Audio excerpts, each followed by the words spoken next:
Hi friends, ഞാൻ അജയ്. എല്ലാവർക്കും ടെക്കോണർ മലയാളം ചാനലിൻ്റെ പുതിയൊരു വീഡിയോയിലേക്ക് സ്വാഗതം. ഇന്ന് നമ്മൾ നോക്കാൻ പോകുന്നത് RCCBയുടെ ഒരു കാര്യത്തെ പറ്റിയാണ്.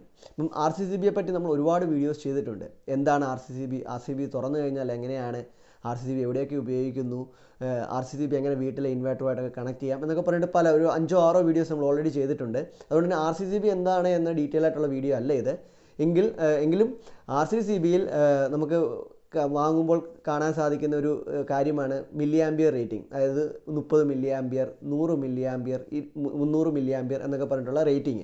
അപ്പോൾ ഈ റേറ്റിംഗ് എന്തിനെ സൂചിപ്പിക്കുന്നു, ഇത് എവിടെയൊക്കെ ഏത് റേറ്റിങ്ങുകളാണ് യൂസ് ചെയ്യുന്നത്, എന്തുകൊണ്ടാണ് ഇങ്ങനെ 3 റേറ്റിംഗിൽ സ്റ്റാൻഡേർഡായിട്ട് ഇറക്കാനുള്ള കാരണം, അങ്ങനെ ഇറക്കിയ സ്ഥിതിക്ക് എന്താണെങ്കിലും അതിനൊരു പ്രോപ്പർ ഒരു പർപ്പസ് ഉണ്ടാവും. അപ്പോൾ അതെന്തൊക്കെയാണ്, നമ്മൾ വീടുകളിൽ ഏത് RCCB യൂസ് ചെയ്യും, ഇൻഡസ്ട്രിയിൽ ഏതൊക്കെ യൂസ് ചെയ്യും, ഇതിൻ്റെ ഒരു സ്റ്റാൻഡേർഡ് രീതി എന്താണ് ഈ 30 മില്ലി ആംപിയർ എന്നൊരു വാല്യൂയിലേക്ക് സെറ്റ് ചെയ്യാനുള്ള കാരണം, അങ്ങനെയുള്ള കാര്യങ്ങളുടെ ഉത്തരവുമായിട്ടാണ് ഇന്നത്തെ വീഡിയോയിൽ നമ്മൾ വന്നിരിക്കുന്നത്. അപ്പോൾ വീഡിയോയിലേക്ക് പോകുന്നതിന് മുമ്പ് നിങ്ങൾ നമ്മുടെ ചാനൽ സബ്സ്ക്രൈബ് ചെയ്തിട്ടില്ല എങ്കിൽ തീർച്ചയായിട്ടും നമ്മുടെ ചാനൽ സബ്സ്ക്രൈബ് ചെയ്യുക. അതുപോലെ തന്നെ നമ്മൾ ഇടുന്ന വീഡിയോസ് നിങ്ങൾക്ക് ഉടനെ തന്നെ ലഭിക്കണമെന്നുണ്ടെങ്കിൽ ആ ബെല്ലൈക്കൺ കൂടെ ഒന്ന് പ്രസ് ചെയ്യുക. അപ്പോൾ നമുക്ക് വീഡിയോയിലേക്ക് പോകാം. അപ്പോൾ RCCB എന്താണ് എന്ന് പറഞ്ഞിട്ട് നമ്മൾ ഒരുപാട് വീഡിയോസ് ചെയ്തിട്ടുണ്ട്. എങ്കിലും RCCB ഈ വീഡിയോ ആദ്യമായിട്ട് കാണുന്നവർക്ക് വേണ്ടി എന്താണ് എന്ന് ഒരു ചെറിയൊരു ഇൻട്രൊഡക്ഷൻ ആദ്യം തന്നെ നൽകാം. നമുക്കൊരു വൈദ്യുതിയിൽ നിന്ന് ലഭിക്കേണ്ട 3 പ്രധാന പ്രൊട്ടക്ഷനുകൾ എന്ന് പറയുന്നത് short circuit, over current and earth leakage ആണ്. എന്നാൽ ഈ ഷോർട്ട് സർക്യൂട്ടും ഓവർ കറണ്ടും നമുക്ക് MCB എന്ന ഡിവൈസ്, അത് മിനിയേച്ചർ സർക്യൂട്ട് ബ്രേക്കർ, അത് നിങ്ങൾക്കെല്ലാം അറിയാവുന്ന ഒന്നായിരിക്കും, അത് നമുക്ക് നൽകുന്നുണ്ട്. എന്നാൽ നമുക്ക് അവിടെ ഒരു എർത്ത് ലീക്കേജ് പ്രൊട്ടക്ഷൻ ലഭിക്കണമെന്നുണ്ടെങ്കിൽ അവിടെ നമുക്ക് RCCB വെച്ചേ മതിയാവും. അത് ഇന്ന് വളരെയധികം പ്രധാനമായ ഒരു കാര്യവുമാണ്. ഇവൻ എല്ലാവരും, അതായത് സ്റ്റാൻഡേർഡായും KSEB ആയാലും ഏത് ബോർഡാണെങ്കിലും അവർ ഒരു പറയപ്പെടുന്ന ഒരു കാര്യം കൂടിയാണ് എല്ലാ വീടുകളിലും RCCB വെക്കണമെന്ന്. അപ്പോൾ RCCBയും വളരെ ഇമ്പോർട്ടൻ്റ് ആണ്. അപ്പോൾ RCCBയിലെ മില്ലി ആംപിയർ ആണ് ഇന്നത്തെ നമ്മുടെ കണ്ടന്റ് എങ്കിലും നമ്മളൊരു കടയിൽ ചെന്ന് ഒരു RCCB വാങ്ങുമ്പോൾ അവിടെ 2 പ്രധാന ഘടകങ്ങൾ അല്ലെങ്കിൽ പ്രധാന ഫാക്ടേഴ്സാണ് നമ്മൾ പറയപ്പെടുന്നത്. അതായത് ഒന്ന് അതിൻ്റെ ആംപിയർ റേറ്റിങ്ങും അതിൻ്റെ മില്ലി ആംപിയർ റേറ്റിങ്ങും. ഇപ്പോൾ എക്സാമ്പിൾ പറയുകയാണെങ്കിൽ ഒരു 40 ആംപിയർ 30 മില്ലി ആംപിയർ RCCB എന്നാണ് നമ്മൾ പറയാറ്. അപ്പോൾ അവിടുത്തെ 40 ആംപിയർ എന്താണെന്ന് ആദ്യം തന്നെ ഒന്ന് പറയാം. 40 ആംപിയർ എന്ന് പറഞ്ഞു കഴിഞ്ഞാൽ ആ ഒരു ഡിവൈസിൽ ഡിസൈൻ ചെയ്തനുസരിച്ച് എന്തുമാത്രം ആംപിയർ സാധാ രീതിയിൽ കടത്തിവിടാൻ സാധിക്കും എന്നതാണ്. അത് എന്തുമാത്രം ആംപിയർ അതിലൂടെ ഇപ്പോൾ 40 ആംപിയറാണ്. 40 ആംപിയർ കടത്തി വിട്ട ശേഷം അത് കൂടുതലാകുമ്പോൾ അത് പ്രോപ്പറായിട്ട് അതിൻ്റെ ഡിസൈൻ പ്രകാരം വർക്ക് ചെയ്തില്ല എന്ന് വരാം.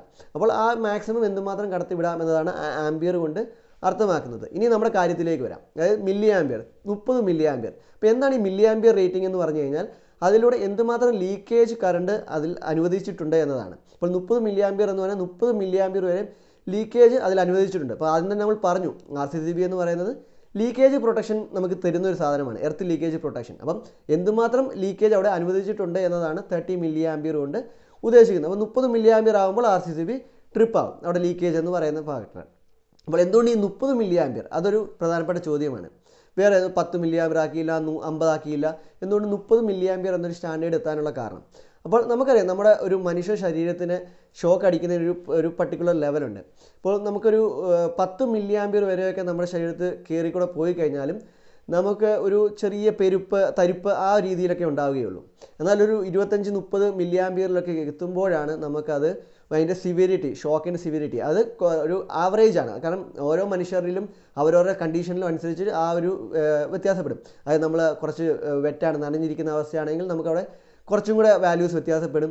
അതുപോലെ തന്നെ കുട്ടികൾക്ക് വ്യത്യാസപ്പെടും. അപ്പോൾ അതിലൊരു പല ആൾക്കാർക്കും പലതാണ്. എങ്കിലും ഒരു ആവറേജ് അല്ലെങ്കിൽ സ്റ്റാൻഡേർഡായിട്ട് പറയുമ്പോൾ ഒരു 30 മില്ലി ആംപിയർ വരെയൊക്കെ ആയാലൊരു സേഫർ പോയിൻ്റാണ്. അതിന് മേളിലാണ് എങ്കിൽ നമുക്ക് ഇലക്ട്രിക് ഷോക്ക് അടിക്കുകയും നമ്മുടെ മസിൽ കോൺട്രാക്ഷൻ നടക്കുകയും റെസ്പിറേറ്ററി ശ്വാസം മുട്ടലുണ്ടാവുകയും അങ്ങനത്തെ വലിയ വലിയ പ്രശ്നങ്ങളിലേക്കൊക്കെ പോകും. അപ്പോൾ അതുകൊണ്ടാണ് ഒരു 30 മില്ലി ആംപിയർ ഏറ്റവും ഹൈ സെൻസിറ്റീവായിട്ട് നോക്കുന്ന ഒരു ഘട്ടത്തിൽ വരുമ്പോൾ, അല്ലെങ്കിൽ എന്തുമാത്രം നമുക്ക് ഒട്ടും ലീക്കേജ് അനുവദിക്കേണ്ടാത്ത അവസ്ഥകളിൽ അല്ലെങ്കിൽ അങ്ങനത്തെ കണ്ടീഷനുകളിൽ നമുക്ക് ഉപയോഗിക്കാവുന്നതാണ് 30 മില്ലി ആംപിയറിൻ്റെ RCCB എന്ന് പറയുന്നത്. അത് തന്നെയാണ് ഇപ്പോൾ നമ്മൾ നിങ്ങളുടെ വീഡിയോകളിലൊക്കെ DBകൾ തുറന്നു നോക്കിയാൽ കാണാൻ സാധിക്കുന്നത് അത് തന്നെയാണ്. അവിടെ നിങ്ങൾ നോക്കിയാൽ ഒന്നെങ്കിൽ 25 ആംപിയർ 30 മില്ലി ആംപിയറിൻ്റെ ആവും, അല്ലെങ്കിൽ 40 ആംപിയർ 30 മില്ലി ആംപിയർ. അവിടെ എല്ലാം കോമൺ ആയിട്ടുള്ള 30 മില്ലി ആംപിയർ ആണ്. അപ്പോൾ അതാണ് ഏറ്റവും ഹൈ സെൻസിറ്റീവ് ആയിട്ടുള്ള RCCB. ഇപ്പം വീടുകൾ എന്ന് പറയുന്നത് നമുക്കറിയാം, എവിടെയാണ് നമ്മൾ കൂടുതലും മനുഷ്യർ പെട്ടെന്ന് അല്ലെങ്കിൽ ഡയറക്റ്റ് ആയിട്ട് ഡിവൈസസുമായിട്ട് ആക്സസ് ചെയ്യുന്നത്? സാധാരണക്കാർ, അതായത് ടെക്നീഷ്യൻസ് ഒന്നുമല്ല, ഒരു സാധാരണക്കാർ ആക്സസ് ചെയ്യുന്ന ഏരിയാസിലൊക്കെയാണ് നമുക്ക് ഹൈ പ്രൊട്ടക്ഷൻ വേണ്ടത്. അത് നമുക്കറിയാം.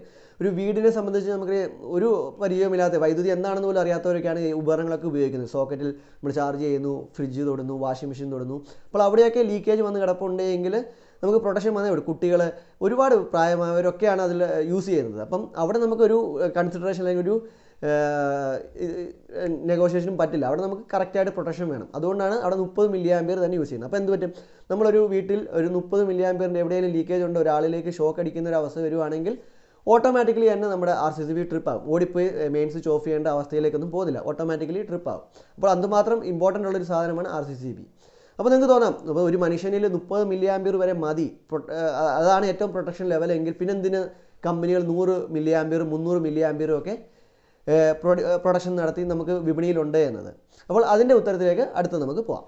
ഇനി 100 മില്ലി ആംപിയറിൻ്റെ കേസിലേക്ക് വന്നു കഴിഞ്ഞാൽ അത് നമ്മൾ കുറച്ചും കൂടെ ഇൻഡസ്ട്രിയൽ ലെവലിലേക്ക് അല്ലെങ്കിൽ ഒരു പവർ ലെവലിലേക്കൊക്കെ വരുമ്പോഴാണ് യൂസ് ചെയ്യുന്നത്. അത് നമുക്ക് അത്ര ഹൈ സെൻസിറ്റിവിറ്റി 30 മില്ലി ആംപിയറിൻ്റെ സെൻസിറ്റിവിറ്റി ഒന്നും ആവശ്യമില്ല.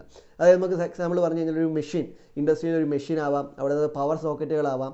അപ്പോൾ അങ്ങനത്തെ ഇൻഡസ്ട്രിയൽ സോക്കറ്റുകളിലൊക്കെ നമുക്ക് അവിടെ ഒരു 100 മില്ലി ആംപിയർ, അവിടെ ഓൾറെഡി മോട്ടർ ലോഡൊക്കെ ഓൾറെഡി കണ്ടിന്യൂസ് ആയിട്ട് റൺ ചെയ്യുന്നതൊക്കെ ഏരിയാസ് ആണ് എങ്കിൽ അവിടെ ഓൾറെഡി ഒരു ലീക്കേജ് ഉണ്ടാവും ഈ റണ്ണിങ് ആയതുകൊണ്ട് തന്നെ. അപ്പോൾ നമുക്ക് 30 മില്ലി ആംപിയറിൻ്റെ അവിടെ വെച്ച് കഴിഞ്ഞാൽ അവിടെ എപ്പോഴും ട്രിപ്പ് ആകുന്നൊരവസ്ഥയുണ്ടാകും. അത് അവിടുത്തെ ഓപ്പറേഷനെ ബാധിക്കുകയും അങ്ങനത്തെ ഒരുപാട് പ്രശ്നങ്ങളുണ്ടാകും. അപ്പോൾ അവിടെ ഒരു സ്റ്റാൻഡേർഡായിട്ട് അല്ലെങ്കിൽ ഒരു സ്മൂത്ത് ഓപ്പറേഷന് വേണ്ടിയാണ് നമ്മളവിടെ 100 മില്ലി ആംപിയർ റേറ്റിംഗിലേക്ക് എടുക്കുക. അപ്പോൾ ഇൻഡസ്ട്രീസിൽ അത്യാവശ്യം യൂസ് ചെയ്യുന്ന അല്ലെങ്കിൽ ഒരു ഡിവൈസ് പ്രൊട്ടക്ഷൻ എന്ന രീതി, മാൻ പ്രൊട്ടക്ഷനും വേണം, ഡിവൈസ് പ്രൊട്ടക്ഷനും വേണം. അതായത് മനുഷ്യനും പ്രൊട്ടക്ഷൻ വേണം, ഡിവൈസിനും പ്രൊട്ടക്ഷനും വേണം എന്നൊരു അവസ്ഥയിലൊക്കെ നമ്മൾ യൂസ് ചെയ്യുന്നതാണ് 100 മില്ലി ആംപിയർ. അപ്പോൾ നമുക്കറിയാം മില്ലി ആംപിയർ റേറ്റിംഗ് കൂടുന്തോറും അവിടുത്തെ പ്രൊട്ടക്ഷൻ്റെ അളവ് അല്ലെങ്കിൽ അവിടുത്തെ സെൻസിറ്റിവിറ്റി എന്ന് പറയുന്നത് കുറഞ്ഞുകൊണ്ടിരിക്കുകയാണ്.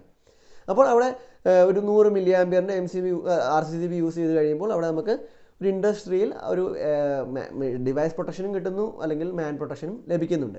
അപ്പോൾ ഇനി 300 മില്ലി ആംപിയറിലേക്ക് വന്നു കഴിഞ്ഞാലോ അത് കുറച്ചും കൂടെ ഒരു ഹൈ ലെവലിലേക്ക് വരും. അതായത് നമുക്ക് ഇൻഡസ്ട്രീൻ്റെ ഒക്കെ മെയിൻ പാനലിലേക്ക് അല്ലെങ്കിൽ മെയിൻ ഇൻകമിങ് ഏരിയാസിലൊക്കെ വരുമ്പോൾ അവിടെ 100 മില്ലി ആംപിയർ എന്നൊക്കെ പറയുന്നത് വളരെ ഒരു കുറഞ്ഞൊരു മില്ലി ആംപിയേഴ്സാണ്. അതായത് അത്രയും ഇൻഡസ്ട്രീസിലെ ലോഡുകൾ മൊത്തം ഉള്ള ഒരു ഏരിയ ഒക്കെ ആണെങ്കിൽ അവിടെ നമുക്ക് 100 മില്ലി ആംപിയർ വളരെ ചെറിയൊരു റേറ്റിംഗ് ആയി മാറുകയും അവിടെ നമുക്ക് മിനിമം ഒരു 300 മില്ലി ആംപിയർ ഒക്കെ വേണ്ടി വരികയുണ്ടാവാറുണ്ട്.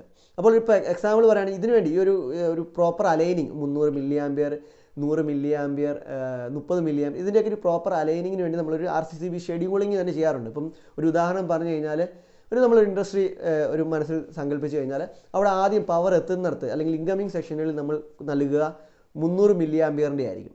അതിനുശേഷം അവിടുന്ന് സബ് DBകൾ ഉണ്ടാവാം, ഓരോ ലൈറ്റിംഗ് ലോഡാവാം, മെഷീൻസ് ലോഡാവാം, പല ഡിവൈസസ് കണക്ട് ചെയ്തിട്ടുണ്ടാവാം, ഓരോ റൂമുകളിലേക്കുള്ളതാവാം. അപ്പോൾ അവിടെ നമ്മൾ സബ് DBകളിൽ കൊടുക്കുക 100 മില്ലി ആംപിയറിൻ്റെ RCCB ആയിരിക്കും. ഇനി അവിടെ നിന്നും വീണ്ടും ഒരു സബ് DB അല്ലെങ്കിൽ നമ്മുടെ പ്രോപ്പർ ആക്സസിങ് പർട്ടിക്കുലർ ഒരു മെഷീനറി ഏരിയ അല്ലെങ്കിൽ പർട്ടിക്കുലർ ഒരു മെഷീൻ പാനൽ, ക്ലയൻറ്റ് പാനലുകൾ, അപ്പോൾ അവിടെയൊക്കെ നമ്മൾ യൂസ് ചെയ്യുക ചിലപ്പം 30 മില്ലി ആംപിയറിൻ്റെ RCCBs ആയിരിക്കും. അതായത് മേളിൽ നിന്ന് ഒരു 300 മില്ലി ആംപിയറിൽ തുടങ്ങി അടുത്ത ലെവൽ, അതായത് 300 മില്ലി ആംപിയറിൽ നിന്നുള്ള ബ്രാഞ്ച് എന്ന് പറയുന്നത് വളരെ കുറവായിരിക്കും. അത് കഴിഞ്ഞ് 100 മില്ലി ആംപിയറിലേക്ക് 100 മില്ലി ആംപിയറിലെ ബ്രാഞ്ച് വളരെ കൂടുതലായിരിക്കും. അതിന് അവസാനത്തെ ഒരു കൺസ്യൂമർ എൻഡ് അല്ലെങ്കിൽ നോർമൽ ആൾക്കാർ യൂസ് ചെയ്യുന്ന ഒരു എൻഡിലായിരിക്കും 30 മില്ലി ആംപിയർ യൂസ് ചെയ്യുക. അപ്പോൾ ഇവിടെ നമുക്ക് കിട്ടുന്ന പ്രൊട്ടക്ഷൻ എന്ന് പറഞ്ഞു കഴിഞ്ഞാൽ നമ്മുടെ ഒരു ലാസ്റ്റ് നമ്മൾ ഈ റെഗുലർ യൂസ് ചെയ്യുന്ന അതായത് മെഷീനുമായിട്ടൊക്കെ യൂസ് ചെയ്യുന്നവർ അവിടെ എന്തെങ്കിലും ഒരു ലീക്കേജ് ഉണ്ടാവുകയാണെങ്കിൽ അവിടെ അവർക്ക് ഒരു 30 മില്ലി ആംപിയറിൻ്റെ RCCB ട്രിപ്പ് ഉണ്ടാകും.